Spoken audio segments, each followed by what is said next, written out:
Hello, everyone. Thank you for joining us today. My name is Rachel Miller, and I wanted to welcome you all to episode 9 of our 10 Minutes to Highly Effective webinar series.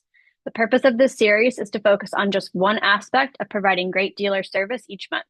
Before we get started, a couple of items to note.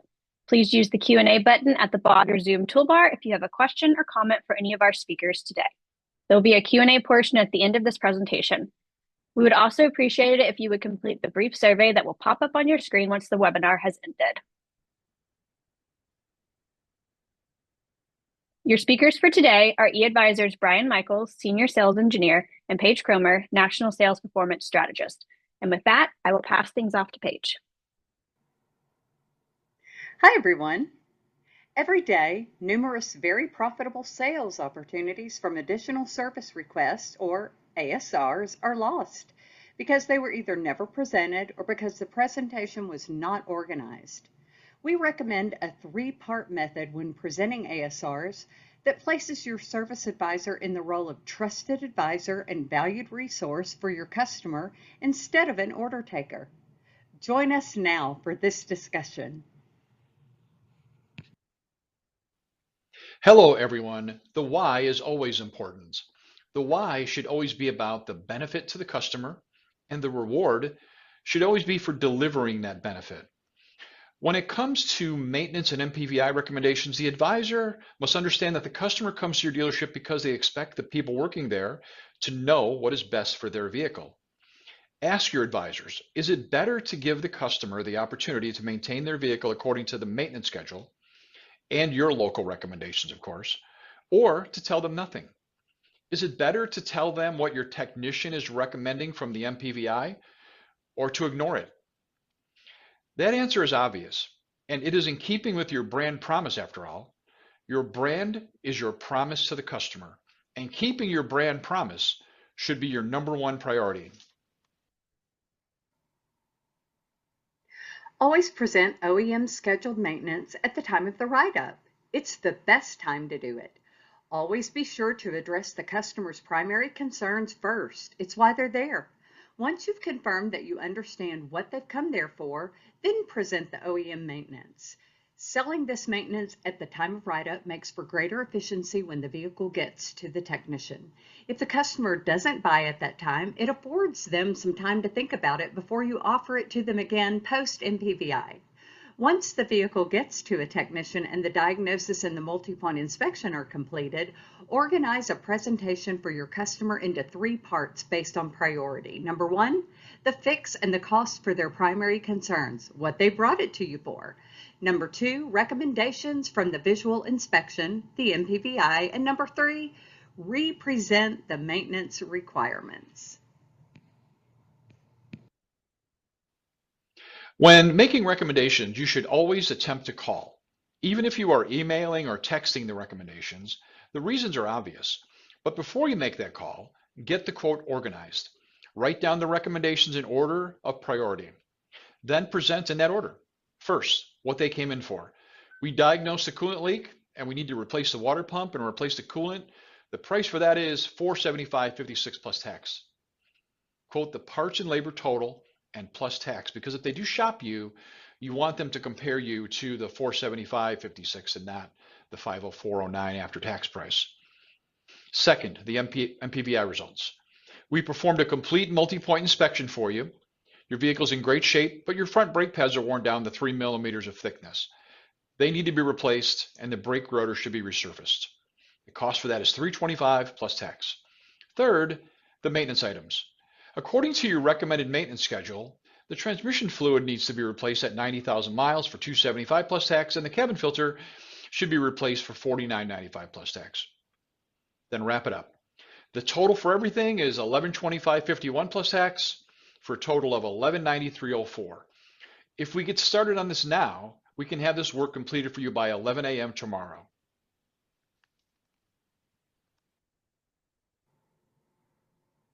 At this point, the customer is often looking for help or guidance. Often they will say something similar to, okay, of course, let's get the water pump replaced. But how badly do I need those other things? Do I need them right now? The water pump is sold, but this is where the service advisor can exercise their craft. The customer is asking them for their expertise. It's what they get paid for. It's what makes them valuable to the customer and the dealership. The advisor is prepared for this and replies. The brakes being worn to 3 millimeters is a high priority, so I would recommend you have us do them while it's here. The transmission service is a maintenance item, and although it's not failing, you don't want to wait too long to have this done and cause a transmission problem, but it can wait if need be. The same goes for the cabin filter.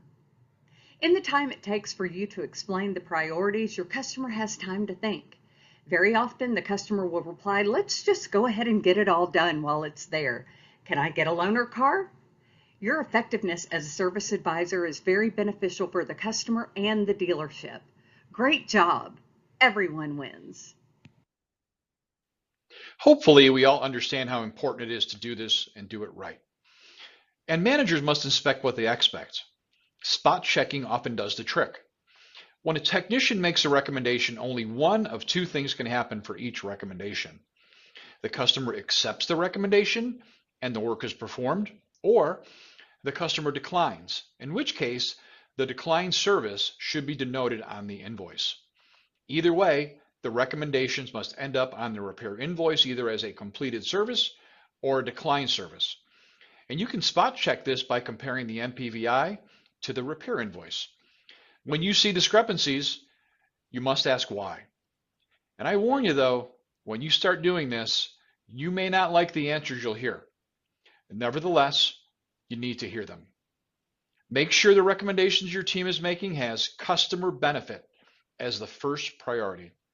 I assure you, using that criteria alone, you will have more work than you can handle.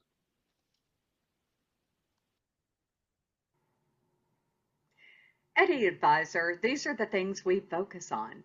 We know that a smooth and efficient write-up process benefits everyone, the customer, the advisor, the technicians, and the dealership as a whole. We provide a VIN and mileage-specific maintenance report for each vehicle you plug into. These reports print automatically each time you plug into a vehicle and enable the advisor to present them at write-up. They also make it easier to add these services to the post-MPVI presentation. If you're already an eAdvisor customer, we really appreciate you. Please tell your dealer friends. If you've not yet purchased the greatest service tool on the planet, eAdvisor, contact us today and request your personalized demo. You'll be glad you did.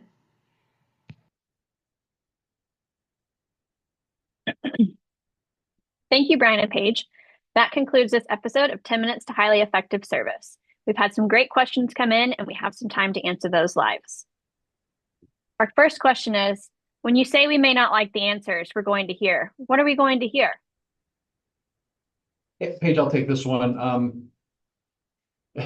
You know what, you're going to hear that sometimes you're going to hear that the advisors don't necessarily trust the recommendations from your technicians. And you may hear sometimes that the techs just throw a bunch of fluid services on there and, just to earn the spiffs without, actually inspecting the vehicle for repair needs. This can all be resolved by examining each case and issuing guidelines based on what you find. When the advisor and the tech are competent in each other, things will really take off. We don't like to sell maintenance write-up. We focus on the primary concerns only. Is this not okay? I'll grab that one.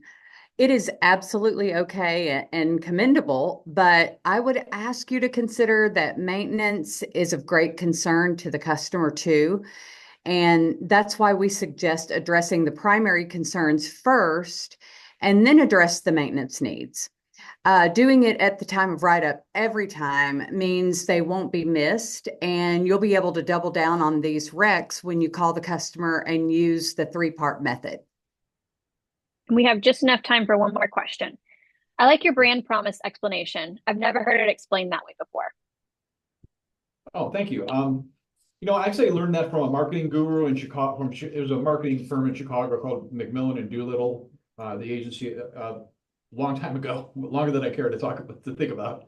I think the guy's name was Will Ander, but a really smart guy. But it was a long time ago. But he said something that really stuck with me. Your brand is the promise you make to your customer. And often that brand promise never gets tested. If everything goes okay, they never have a chance to test it. They don't know if it was real or not, you know.